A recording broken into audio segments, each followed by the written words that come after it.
আসসালামু আলাইকুম, কেমন আছেন সবাই? কি হালচাল? আমার এখানে ভিডিওতে এখন ইন্ডিয়াও দেখতেছে, মালয়েশিয়াও দেখতেছে, আর সিঙ্গাপুর তো দেখতেছে, বাংলাদেশ তো দেখতেছেই।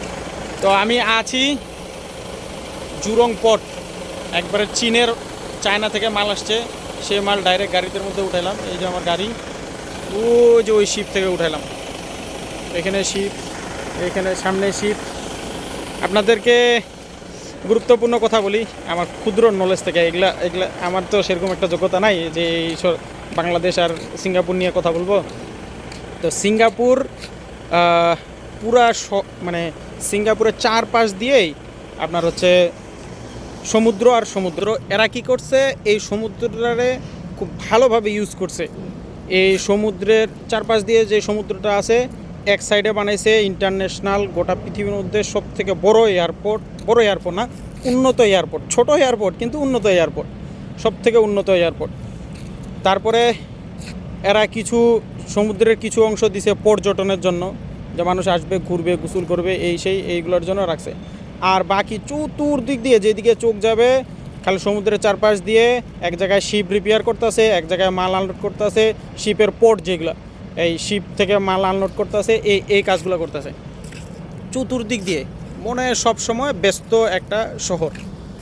এই সিঙ্গাপুরে নাই কোনো আবাদ, এরা কোনো মানে কৃষিকাজ করতে পারে না, এখানে কোনো কৃষিকাজ একদমই হয় না। এরা সব খাবার দাবার নিয়ে আসে চীন, মালয়েশিয়া, ইন্ডিয়া, এগুলো থেকে খাবার নিয়ে আসে, হেরা খায়। এমনকি এরা পানিটা পর্যন্ত হেরা মালয়েশিয়া থেকে নিয়ে আসতে হয়। কিছু পানি হচ্ছে সমুদ্রের পানি উঠায় খায়, সেটা অনেক পিউরিফাই করতে অনেক টাকা খরচা করে, তারপরে হচ্ছে খাইতে হয়। এই হচ্ছে সিঙ্গাপুরের অবস্থা। এই সিঙ্গাপুরে মনে করেন যে না এই আপনার হচ্ছে শিপ রিপেয়ার করে, এগুলো করে, ওগুলো করে, যা টাকা ইনকাম করে এদের খাওয়ান দাওয়ান এইগুলো করতে হয়ে যায়। আর এখানে বিভিন্ন উন্নত দেশ বানায় ফেলছে, এখানে বিভিন্ন কোম্পানি আসে, এখানে ইনভেস্ট করে, এই টাকা তখন এরা খাবার টাবার নিয়ে আসে এরকম। কিন্তু এই দিক দিয়ে হিসাব করলে বাংলাদেশ আসলে একটা কোপাইল্লা দেশ। এমনি ডক্টর মোহাম্মদ ইউনূস বলে না, ওর জিওগ্রাফির কারণে ও খুবই ভাগ্যবান একটা দেশ। ওর সমুদ্র আছে, ঠিক মতন কাজে লাগায় না। ওর বিশাল বড় জায়গা আছে এয়ারপোর্ট বানানোর, ঠিক মতন কাজে লাগায় না। তারপরে হচ্ছে আপনার কৃষি জমি, ওরা বাইরে থেকে কিছু আনে খাইতে হয় না, টুকটাক কিছু আনে খাইতে হয়। আর হচ্ছে আপনার পানি আল্লাহর একবারে কুদরত, নেয়ামত, যেটা সোনার থেকেও বেশি দামি, সেই পানিটা মাটি থেকে উঠায় খাইতে পারে, যেটা ছাড়া মানে চলা মুশকিল, সেই পানিটা আল্লাহর নেয়ামত বাংলাদেশ পায় থাকে। আর বাংলাদেশের সবথেকে সমস্যা হচ্ছে মানুষ, আর এই মানুষগুলোর মধ্যে দুর্নীতি বেশি। সিঙ্গাপুরের মানুষের দুর্নীতি আছে কিন্তু তুলনামূলক কম। কিন্তু আরেকটা জিনিস, মানুষ বলে যে বাংলাদেশের মানুষ বেশি, করার কচু, এটা কোনো সত্য না। আপনারা হচ্ছে সিঙ্গাপুরের যে আয়তন, এই আয়তনের তুলনায় বাংলাদেশের থেকেও ডবল মানুষ সিঙ্গাপুরে থাকে। কিন্তু এরা ক্যাপচার করে সুন্দর করে নিয়ে নিচ্ছে, রাস্তাঘাট সেভাবে উন্নত করছে, চলাফেরা সেভাবে করছে, গাড়ি সেই গাড়িটা সেভাবে চালাইতেছে, জ্যাম থাকে মাঝে মধ্যে।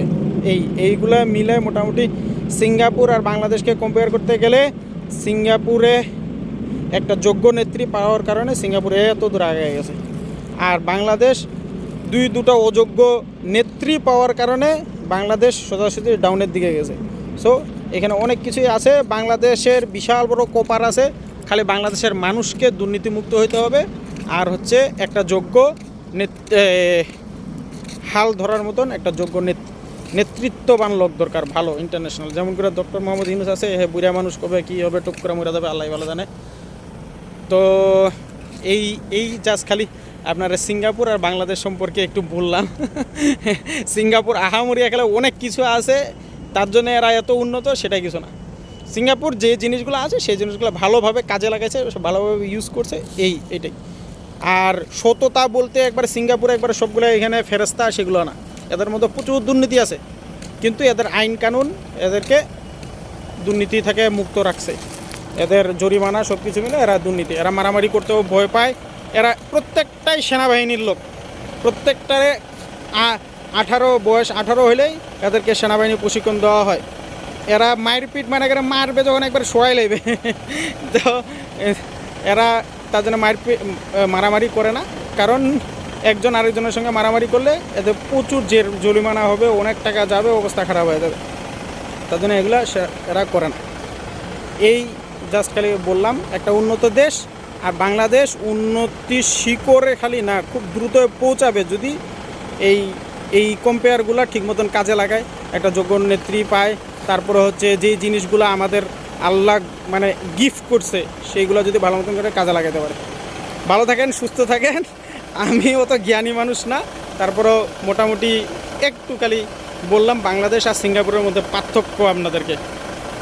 ওকে, ভালো থাকেন, সুস্থ থাকেন, আসসালামু আলাইকুম। এই যে শিপের পাশে এই মাত্র চায়না থেকে মাল আসলো, চায়নার মাল একবারে ডাইরেক্ট গাড়ির মধ্যে নিলাম, এখন যাবো ইনশাল্লাহ। ভালো থাকেন, সুস্থ থাকেন, আল্লাহ হাফেজ, আসসালামু আলাইকুম।